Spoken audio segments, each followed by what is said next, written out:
नमस्कार. आध्यात्मिक इंजिनिअरिंग चॅनलवर आपल्या सर्वांचं पुन्हा स्वागत. आजचा विषय आहे उत्तम आरोग्य, यशस्वी करिअर व आयुष्यासाठी. ओंकार विलीन सद्गुरू श्री बालाजी तांबे माझे वडील बंधू, माझे मेंटर होते व स्फूर्तिस्थान पण होते. त्यांच्या व्याख्यानावर आधारित तारीख 14 ऑगस्ट म्हणजे काल सकाळ वृत्तपत्रात फॅमिली डॉक्टर सदरात आरोग्य स्वातंत्र्य की रोगाचे पारतंत्र्य लेख वाचला.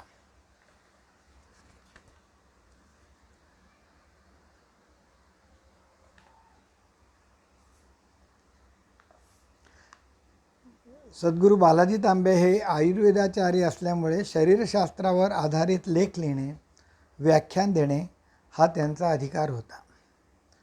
15 ऑगस्ट आपला स्वतंत्र दिवस. हा लेख जर 14च्या ऐवजी 15च्या सकाळमध्ये आला असता तर मला वाटते खरोखर आणखीन माझ्या मनाला प्रसन्नता वाटली असती, कारण त्याचं टायटल आहे आरोग्य स्वातंत्र्य की रोगाचे पारतंत्र्य. एनिवे, मी आजचा हा विषय त्या धर्तीवर नवीन पिढीस मार्गदर्शक होईल या उद्देशाने व स्वतःच्या 5 दशकाहून अधिक जागतिक अनुभवावर लेक्चरसाठी घेतला आहे. योगायोग असा की 2-4 दिवसापूर्वी मला माझ्या चुलत नातवाने विचारले की आजोबा, मी पण सेल्समध्ये जाऊ का? माझी कंपनी मला त्या क्षेत्रात काम करण्यास प्रपोज करीत आहे. सेल्स आणि इंटरनॅशनल सेल्स म्हटलं की सर्वात महत्त्वाच्या ज्या गोष्टींचा विचार करावा लागतो त्या प्रामुख्याने सतत प्रवासासाठीचे शारीरिक सामर्थ्य, निरनिराळ्या संस्कृती चालीरीतींचे ज्ञान, विविध प्रकारच्या अन्नपदार्थांची सवय, लाँग ट्रॅव्हलनंतर 6-7 तासांनी टाईम झोन बदलला तरी, म्हणजे उदाहरणार्थ तुम्ही अमेरिकेत गेला किंवा युरोपमधनं चायनात गेला, टाईम झोन बदलला तरी मेंटली फिट राहून चिडचिड न होऊ देता क्लायंट्सबरोबर चर्चा करता येणे, करणे, ज्या विषयावर चर्चा करायची त्या विषयाचे ज्ञान, बोलण्याची कला, समोरच्या व्यक्तीच्या ज्ञानाचा स्तर पाहून कसे प्रेझेंटेशन करायचे, या मिनिमम नेसेसिटीच्या गोष्टी आहेत. आजचा विषय मॅनेजमेंटचा नाही, त्यामुळे इतर अनेक मुद्दे याविषयी कनेक्टेड आहेत, पण त्यावर अधिक चर्चा आज येथे करणार नाही. आता आपण पुन्हा आपल्या विषयाकडे वळूया. विषयाचा मूळ गाभा आरोग्य, यशस्वी करिअर, यशस्वी करिअर व आयुष्यासाठी, म्हणजे दोन्ही यशस्वी झालं पाहिजे. सकाळचा हा लेख आरोग्य स्वातंत्र्य की रोगाचे पारतंत्र्य. स्वातंत्र्य म्हणजे स्वतःच्या तंत्राने जगता येणे असा सोपा अर्थ काढता येईल. लोकशाही राष्ट्रांमध्ये पण सर्वस्वी स्वतंत्रपणे आपल्याला हव्या त्या गोष्टी करता येत नाहीत. नियम, कायदे, सामाजिक बंधने, शारीरिक क्षमता या गोष्टींचा विचार करूनच व्यवहार करावे लागतात. उदाहरणार्थ, आपल्या येथे अमरनाथ कैलास काही ठिकाणं आहेत जी खूप उंचीवर आहेत. ती समजा गव्हर्नमेंटने सांगितलं वयाच्या 70 नंतर तुम्हाला जाता येणार नाही, तर तुम्हाला तिथे स्वातंत्र्य नसतं, तुम्हाला नाही जाता येत. किंवा तुम्ही आपल्या मुलांबरोबर, नातवांबरोबर एखाद्या प्ले ठिकाणी गेला, ॲक्टिव्हिटी सेंटरला गेला, तिथे रोलर कोस्टर असतो, तिथे लिहिलेलं असतं की हृदयविकाराच्या पेशंटला ह्यात बसता येणार नाही. तिथे तुम्ही असं म्हणू शकत नाही की माझं स्वातंत्र्य मी बसेन, कारण शेवटी काही ठिकाणी नियम हे पाळावेच लागतात. त्यामुळे स्वातंत्र्य हे टोटली ॲब्सोल्यूट नसतं, ते कित्येक वेळा रिलेटिव्ह असतं. आता जर माझ्या नातवाच्या प्रश्नाकडे बघितले तर सेल्ससाठी लागणारी क्षमता म्हणजे प्रवास, दुसऱ्या संस्कृतीचे अनुसार जसे मिळेल तसे पौष्टिक जेवण, तुम्हाला सगळ्या ठिकाणी तुम्हाला हवं असलेलं जेवण मिळेल याची गॅरंटी नसते.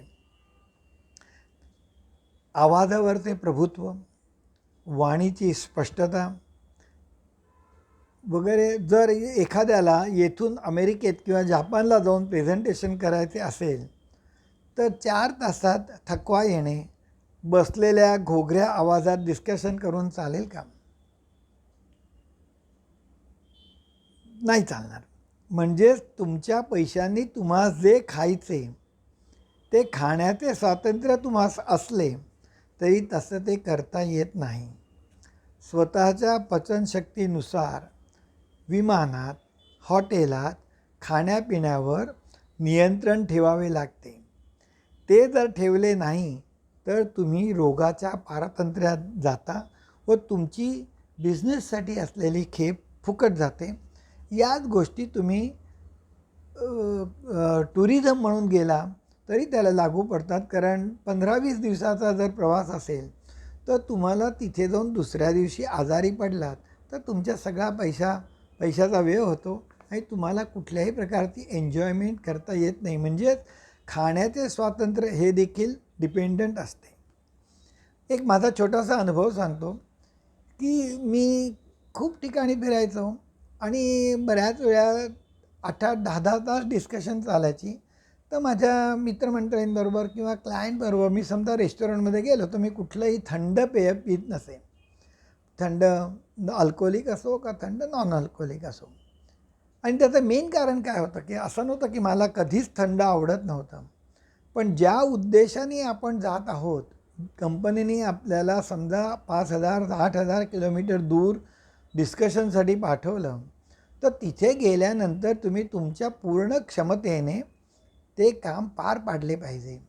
आणि ज्याला प्रेझेंटेशन करायचं आहे, सेल्समध्ये आहात तुम्ही, तर तुमचा आवाज घोगरा, बसलेला, दुसऱ्याला ऐकू न गेलेला, प्रभावी नाही, असं चालत नाही. त्यामुळे तुम्हाला जरी पैशाने स्वातंत्र्य असलं, कायद्याने स्वातंत्र्य असलं तरी तुम्हाला ते स्वातंत्र्य प्रत्येक ठिकाणी वापरता येत नाही. आता आपण नेहमी म्हणतो की अनेक समस्यांचे उत्तर भगवद्गीतेत मिळते. तर आता आपण बघूया की या खाण्याच्या, तब्येतीच्या स्वातंत्र्यावर भगवद्गीतेमध्ये भगवान काय म्हणत आहेत. श्रीमद भगवद्गीता अध्याय 17 श्लोक 8 या श्लोकात भगवंत सांगतात. आता ही कधी लिहिलेली आहे भगवद्गीता? 3,000 वर्षापूर्वी का 5,000 वर्षापूर्वी? म्हणजे आहे ती काही हजार वर्षापूर्वी. पण त्या काळी देखील किती सखोल विचार केला आहे पाहू. 8व्या श्लोकात भगवंत सांगतात, आयुष्य, बुद्धी, शक्ती, आरोग्य, सुख व प्रेम वाढवणारे, रुचकर, स्निग्ध, शरीरात मुरून चिरकाल राहणारे, म्हणजे तुम्ही खाल्लेलं जे अन्न आहे त्याचं जे एनर्जी रिलीज आहे ती तुम्हाला 4 तास 8 तास ग्रॅज्युअली ॲट एव्हरेज रेट पुरेल असं चिरकाल राहणारे आणि मन प्रसन्न ठेवणारे अशा प्रकारचे खाद्यपदार्थ सात्विक वृत्तीच्या माणसांना आवडतात व त्यांनी घ्यावे. आता सेल्ससाठी जेव्हा तुम्ही जाता किंवा क्लायंटकडे डिस्कशनला जाता तेव्हा तुम्ही युद्धाला जात नाही. तुम्ही त्यांच्यावर रागवणं, चिडणं तुम्हाला शक्य नसतं. म्हणजे तुम्हाला सात्विक वृत्तीने तिथे राहावं लागतं. आता जर 5,000 वर्षापूर्वी जर अन्नाविषयी हे मार्गदर्शन झालेलं आहे तर भगवान स्वतः किती मोठे डायटिशियन असतील की ज्यांनी हा आपल्याला सल्ला दिलेला आहे की आपण कशा प्रकारचे अन्न घ्यावे. नंतर त्याच अध्यायात पुढे 12व्या श्लोकात म्हणतात, फलावर दृष्टी ठेवून आणि आत्मप्रतिष्ठेकरिता जो यज्ञ केला जातो तो यज्ञ म्हणजे राजस यज्ञ. आता जेव्हा तुम्ही कंपनीच्या कामासाठी सेल्स डिस्कशनला जाता तेव्हा नक्कीच तुमच्या मनात ही एक इच्छा असते की हा ऑर्डर आपल्या कंपनीसाठी मिळावा. म्हणजे तिथे काय तुम्ही नुसतं कर्मण्यवाधिकार असते महाफलेषु कदाचन जात नाही, तुमची इच्छा असते. म्हणजे तुम्ही हे राजस यज्ञ करत असता. पुढे 15व्या श्लोकात सांगतात, कोणत्याही मनाला न लागणारे, कोणाच्याही मनाला न लागणारे परंतु खरे, सत्य, गोड आणि पथ्यकारक भाषण करणे आणि स्वकर्माचा अभ्यास यास वाचिक तप म्हणतात. आता एक्झॅक्टली हेच आहे. आपण जेव्हा आपला पॉईंट एखाद्याला सांगत असतो तेव्हा आपण ही काळजी घेत असतो की तो माणूस दुखावला जाणार नाही. आता जर्मनमध्ये एक असा शब्द बरेच जर्मन वापरतात, फर्स्टेन्सी, म्हणजे तुम्हाला समजला का?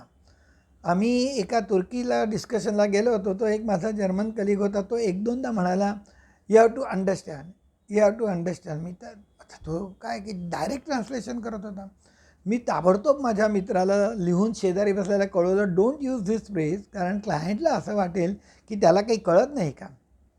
तेव्हा आपण हे करताना दुसऱ्याचा त्याला पथ्यकारक भाषण, तुला सांगायचं आहे तू सांग, पण you have to understand, you have to understand असं बोलू नको. झालं. गीतेत किती उत्तम मार्गदर्शन आहे. पुढे 16व्या श्लोकात सांगतात, मन प्रसन्न ठेवणे, सौम्यता, मनोनिग्रह आणि शुद्ध भावना यास मानसिक तप म्हणतात.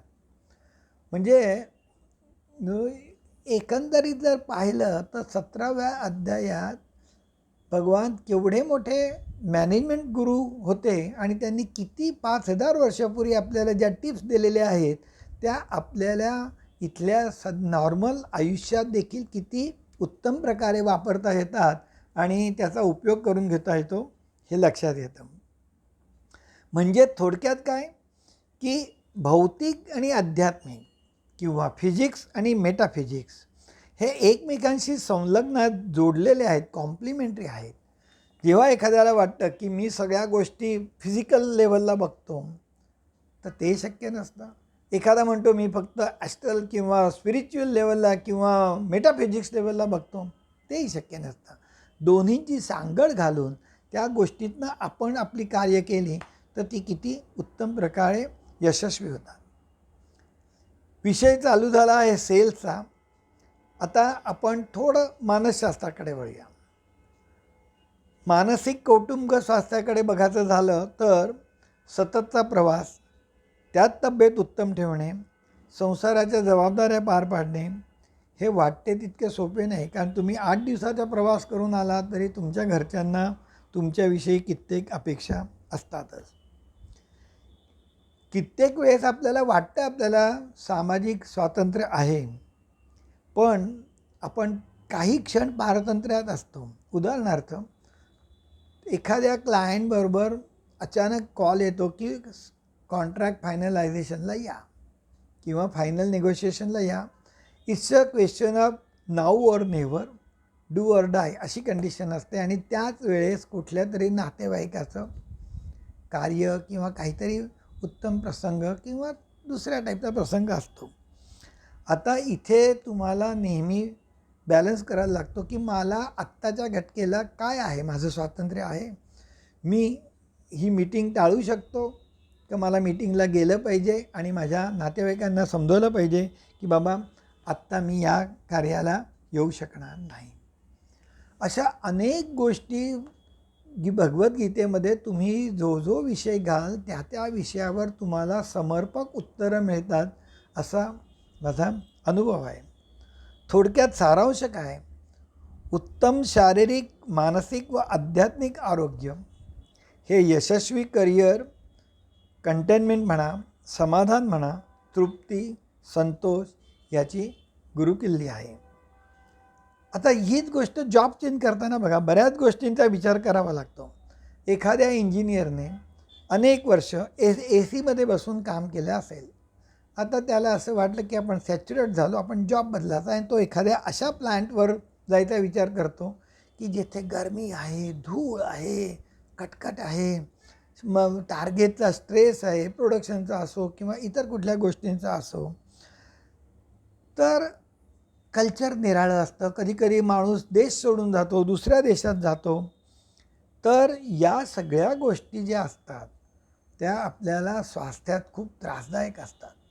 त्यामुळे आपण पैशाच्या स्वातंत्र्यासाठी तब्येतीच्या पारतंत्र्यात जात नाही ना, ह्याचा विचार करणं खूप महत्त्वाचं असतं.